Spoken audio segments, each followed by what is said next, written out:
Eu tinha uma expectativa muito ruim, na verdade. Eu pensei que ia ser uma coisa meio novela Saramandaia, aqueles clichês de sotaque, de enfoque, sobre Nordeste. Eu esperava que fosse basear só no quadrinho. Mas a Ozy conseguiu não só basear, mas eles conseguiram realmente dar vida ao quadrinho. Que, como o Afonso sempre diz, foi quase que uma homenagem mesmo ao traço em si, né? Homenagem ao autor do quadrinho, porque que sou eu, porque ficou, como o quadrinho tomasse vida. Você não vê quase que uma transposição de linguagem, é a linguagem mesmo, só que em 3D, mas é o traço em si, as texturas, tudo.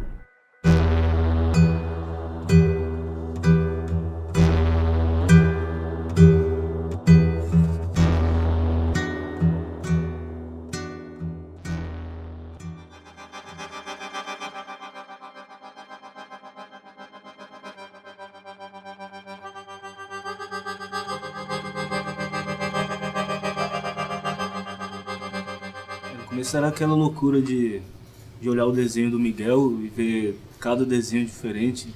Tinha muitos Severinos mesmo. Cada frame, cada quadrinho dele é um Severino. Cada quadro era um Severino diferente e assim, nós vai ter que modelar aí uns 30 Severinos pra gente poder fazer. Por isso que eu passava já com agonia no começo. Uma das primeiras coisas que o Mário fez foi colocar esse mural aqui, né? Com a revistinha toda um pouco menor, assim, né? Com os quadros pra gente poder visualizar o todo, assim. A gente olhava, caramba, cara, não vai dar pra fazer isso em 7 meses. O processo de animação 3D, ele é feito de várias etapas, né? A gente começa com os conceitos, e esses desenhos de conceitos, então, eles vão ser modelados. É a parte de modelagem. Depois da modelagem, entra a parte de texturização, né, das imagens. Você escolhe a paleta de cor, como vão ficar as texturas, se você quer algo realista, algo para o lado do cartoon, né? Depois disso, a gente vem com a parte de animação mesmo, né? Isso, na verdade, acaba acontecendo durante todo o processo, né? Você vai sempre fazendo alguns testes de animação, até para ver como é que as texturas se comportam em relação a isso. Depois da animação, os ambientes e os personagens são iluminados, né? Na parte de iluminação, então a gente tem alguns especialistas em iluminação. A gente faz a renderização, então, desse processo todo, né? Que é a parte de processamento dessas texturas iluminadas, né? É um cálculo matemático absurdo aí que a gente faz com vários computadores, né? Chamado render farm, para chegar no visual final. Depois de tudo isso, o último processo é o processo de composição, onde você pega esses elementos já renderizados e compõe, ou seja, você pega um piso e coloca o personagem interagindo com aquele cenário, depois vai colocar um fundo com um céu, né, fechando o que é o visual da animação 3D. A gente nunca tinha feito esse 2D, 3D com cara de 2D tão assim, né, usando textura para fazer sombra, textura para fazer luz, né. Isso é que eu acho mais incrível, o resultado que foi conseguido, que eu acho que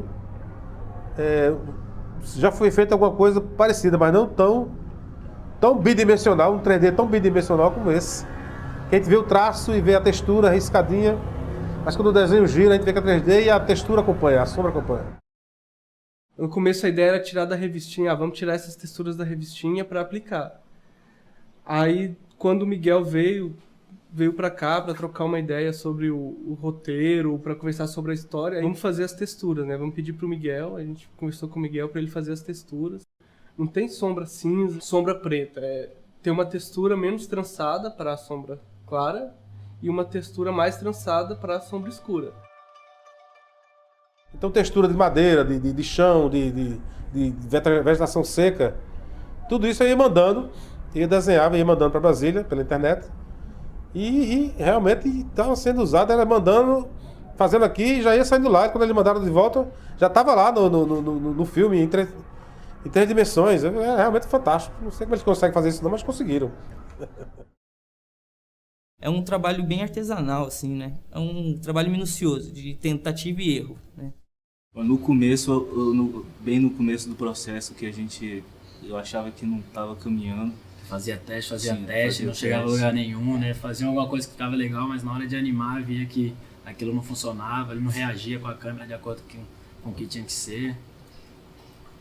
A cena do Rosário, inclusive, foi uma das cenas que quando eu olhei pronta a primeira vez, eu falei, vai ser bem complicado chegar no resultado mesmo, que fique bom. A cena 5 é dele chegando na cidade, da igreja, das pequenas vilas. A cena 5, o primeiro render dela, a gente jogou fora, não usou nada, teve que fazer outra coisa completamente diferente.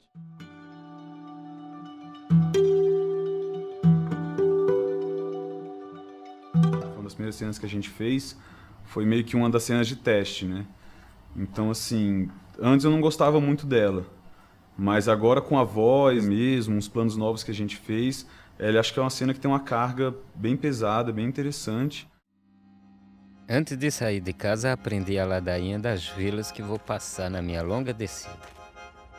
Sei que há muitas vilas grandes, cidades que elas são ditas. Sei que há simples arruados, sei que há vilas pequeninas, todas formando um rosário, cujas contas fossem vilas, todas formando um rosário de que a estrada fosse a linha.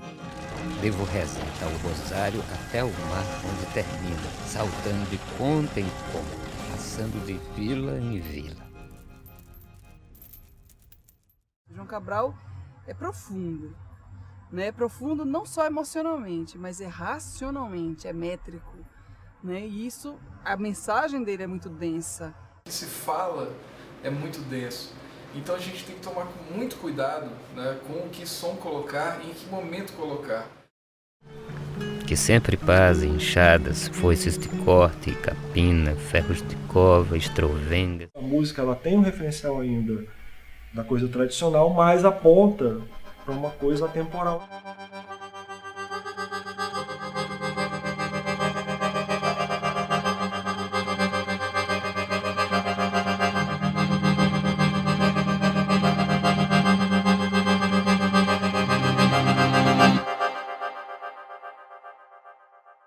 E tem toda a densidade que o texto requer, assim, a música ela é densa, é uma música pesada. E usando instrumentos eletrônicos e mesclando isso com instrumentos tradicionais de música folclórica pernambucana, tipo tambor de maracatu, chocalho, ele conseguiu ter uma visão muito específica, né, do que seria o som do Morte e Vida.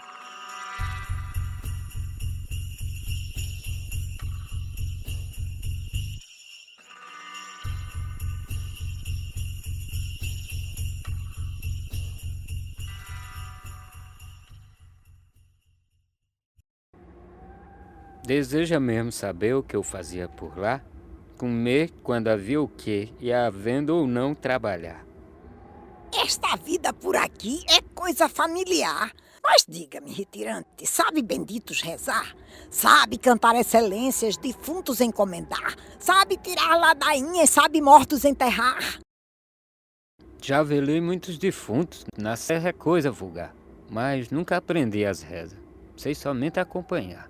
Imagine que outra gente de profissão similar, farmacêuticos, coveiros, doutor de anel no anular, remando contra a corrente da gente que baixa ao mar, retirante às avessas, sabem do mar para cá. Desculpa o palavrão. Rapaz, é sobes. É vista de velho mesmo. Ô, Jesus, estava tão bonzinho. Atenção, peço, senhores, para esta breve leitura. Somos ciganas do Egito, lemos a sorte futura. Vou dizer todas as coisas que desde já posso ver na vida desse menino acabado de nascer. As ciganas, elas também têm uma coisa um pouco mais caricata. E aí já tinha essa coisa do teste dos atores, já sugeria uma coisa de uma voz um pouco mais né, não tão natural, então a animação também foi em cima disso, assim, ela tem um pouco mais de liberdade, os personagens têm uma movimentação um pouco mais exagerada mesmo. Atenção peço, senhores, também para a minha leitura. Também venho dos Egitos, vou completar a figura. Outras coisas que estou vendo é necessário que eu diga.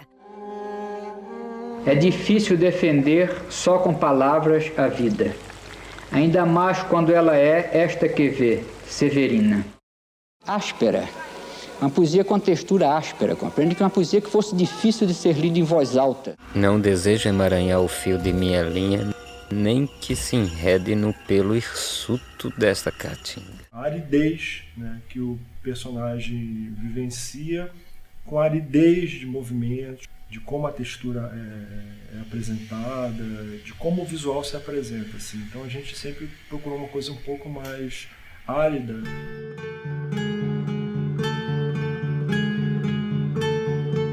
A animação foi para esse caminho do texto também, né? Um caminho mais lento, mais realismo, mais contemplativo. Aquela característica de sofrido, né? Ele não tem uma postura altiva, nada disso. Né? Ele está sempre mais encurvado, meio cansado, né? Não só da caminhada.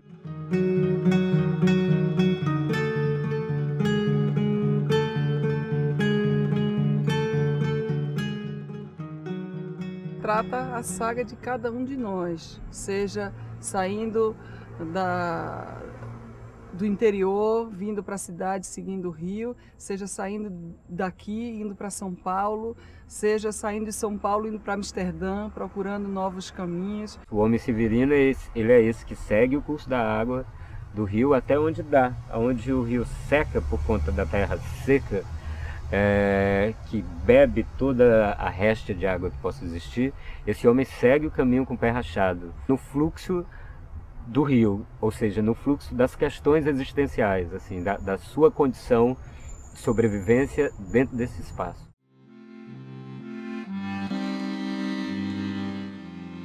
Havia um Deus sentado na beira do penhasco, ele namorava as pedras lá embaixo.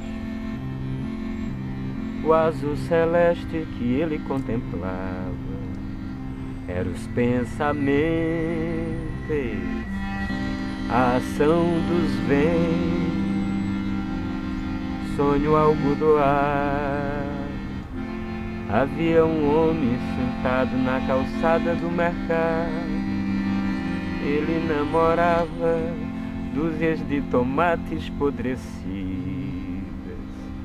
Sua mão estendida pedia a quem passava, quanto a Deus sentado no penhasco, não tinha quem pedir, mas tinha por quem pedir.